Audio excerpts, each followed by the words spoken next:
Hi, Sarah. Have you decided to quit your job yet? It's been 3 months since you married my son, Andrew. You need to focus on having children. The best way to do that is to quit your job and become a housewife. You know the reason you're having trouble having children? It's because you're always so tired after coming home from work. Miss Jameson? I'm currently at work, so can we please talk about this later if it isn't urgent? Oh, is that so? I leave my smartphone on my desk due to work reasons. I get all sorts of messages related to work, so it's kind of distracting getting all sorts of messages from you. Why not just quit the job? You say that like it's so easy. I explained this before the wedding. But I can't just quit my job since I'm in an important position. You're just complicating things, aren't you? There are probably tons of replacements for someone like you. Actually, that's not really... If you don't quit, you'll have to divorce, you know? What? It's your duty to give your husband's parents grandchildren. You've got it wrong. You see, I eventually want to have kids too, but I can't just quit my job. Andrew understands this. There's no way he does. I thought he talked to you about this. He's just being nice to you. That's not what he actually thinks. There's no way a child of mine would just forgive you being so selfish. Selfish? But I just... What you're doing is selfish no matter how you look at it. The husband's wife needs to prioritize what the mother-in-law says above all else. It's not an exaggeration if I say that you're my slave. Your slave? If you understand, then quit your job immediately.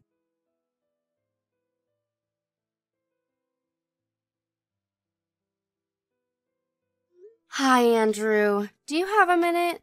Hey, Sarah. I just checked in the hotel and was just gonna take a bath. What's wrong? Your mother told me again to quit my job. What, again? She even told me that I was her slave. That's going too far. I thought I already explained the situation to her. Every time I talk to this about her, she gets hysterical. I see. According to her, you also actually want me to quit my job, but are just being kind to me. What? No. I only told her what I actually felt.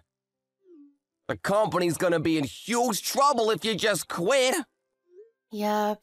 It really can't be helped. I explained this when I met your parents before getting married, but she must have forgotten.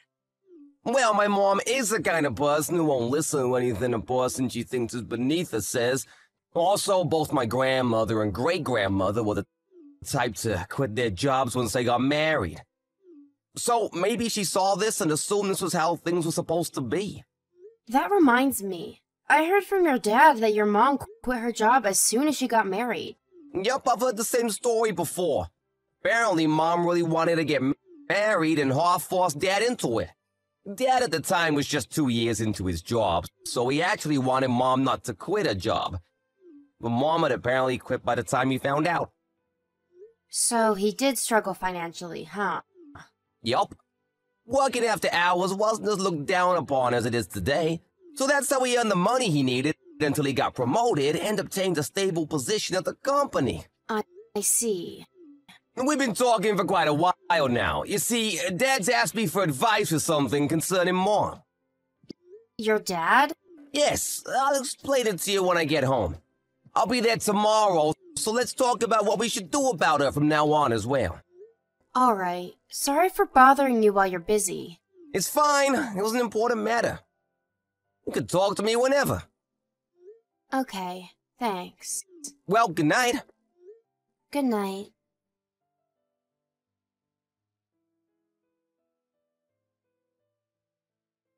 Miss Jameson! What are you thinking, sending a letter of resignation in my name to the company I work at? Oh, hi, Sarah. It's because you didn't seem to have the courage to quit by yourself, so I thought I would give you a push on the back. What do you mean I didn't have the courage? I have no intention of quitting the job I have now. But I already submitted the letter of resignation. You won't be able to stay at the company now, right? I should have done this all at the start. I wonder why I didn't think of it until now. Now I'm one step closer to being able to see my grandchildren, which means that you surrender and can't be mad anymore. Well, no. I have no intention on quitting no matter what you do. What? If that's your attitude, then I understand. It's time for me to take action as well. What? Action? Goodbye!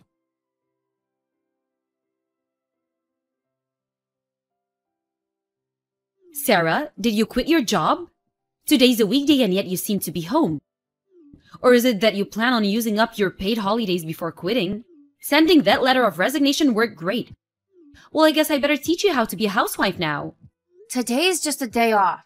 Besides, there's no way something like that was going to be taken seriously. What do you mean? It was clear that that letter wasn't sent by me. You're saying they didn't accept it? Yup, it was sent to the shredder. What? Do you know how much effort I put into that? That was the best one I made out of many. It doesn't matter how much you made. They'll all go to the shredder. Why, you? Is that how you talk to your superiors? If you want to make it like that, then I'm not sure you have the right to be so condescending while you depend on your husband to get by. What? It seems that Mr. Anderson has been complaining about you to my husband lately. Apparently, you're not happy with your husband's salary. I'm the one who manages the house. Just because I'm a housewife doesn't mean I have no right to complain. Well, I guess being a housewife has its own unique difficulties. But even if you put that into consideration, telling your husband to work overtime so that he'll earn more money, even when the company doesn't allow it anymore, is pretty unfair. In my opinion, you should just get a part-time job. What are you saying? It's the wife's job to stay at home and protect the house, and it's the husband's job to go out and earn money. I don't completely disagree with that idea, but there are also times when things need to be done differently. However, I do find it hard to understand why you'd be unhappy with your family's income, since your son has a job and has been supporting himself for years. And your husband, even though he doesn't work overtime anymore, is still a manager at a major company. Quit yapping! It isn't right for the wife to argue with her mother-in-law. Our family doesn't need a good-for-nothing like you. Divorce my son as soon as possible. Yup, I turned in my divorce papers yesterday. Along with yours, too. What? My divorce papers? What are you talking about? Weren't you the one who suggested divorce to Mr. Jameson? You said that if he didn't start working overtime again, you'd divorce him. You even gave him a form filled out with your sign on it, right? Huh? Mr. Anderson couldn't do anything about it since his company doesn't allow overtime anymore. So he signed the papers as well and came with me and Andrew, who also submitted our divorce papers. What are you talking about? That's not what I meant. I have no idea what you were planning on doing, but it's clear that you're the one who brought up divorce to Mr. Jameson. That's not... I only meant to... Well, there's really no point in me getting involved. Mr. Jameson is going to hire a lawyer, so talk to him instead. A lawyer? Apparently, he's going to sue you for cheating on him with a male stripper. What? Is that why you wanted your husband to work overtime so much? No, that's not it. I'll give the phone to Andrew now. Andrew?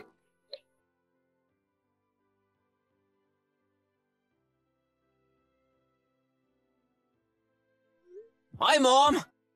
Andrew, you're not just going to leave me, right? It seems that you divorced Sarah, so you'll be able to support me now that your father's divorced me, right? Let's get along from now on, okay? It's true that me and Sarah got divorced, but we got remarried right after. What? I just wanted to change my last name. What? What are you talking about? There's no way my child of mine would stick with such a useless bride. She's the kind of woman to send the letter of resignation I kindly sent for her to the shredder. About that, it's unacceptable for someone to send a letter of resignation in the name of someone else in the first place.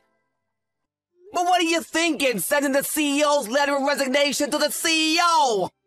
What? The CEO's letter of resignation to the CEO? I told you this already, but it seems either you weren't listening or you forgot already. What do you mean? You see, Sarah owns a company. What? She's the daughter of the former CEO of the company, and she inherited it a year before we got married. By the way, I work at a company, and Dad works at a client company. So the reason why she wouldn't quit her job, no matter how many times I told her, was... Her quitting the job will be the same as disintegrating the family. That would also mean that hundreds of people, including myself, would lose their jobs. It would impact the company Dad works at as well. Even then, you'd tell her to quit? But she's the CEO? Also, Sarah's pregnant now. Really? But we're not gonna let you meet the child. What? Andrew? I don't want to consider someone who insults my wife and cheats on Dad as my mother, which is why I'm cutting ties with you. Wait! Goodbye!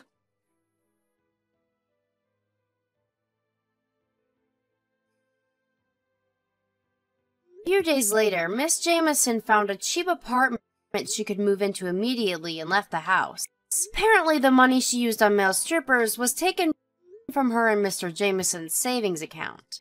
All she got from the divorce was the money needed for a new apartment and 2 months' worth of money to live on. Not taking any alimony was probably Mr. Jameson's final form of pity to his ex-wife, who was a housewife for 30 years.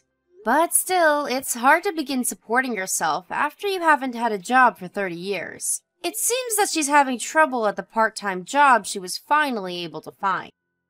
I saw her apologizing with tears in her eyes to a high schooler a few days back. Apparently, this male stripper she was cheating on Mr. Anderson with left her now that she has no money. Sadly, she'll probably die alone.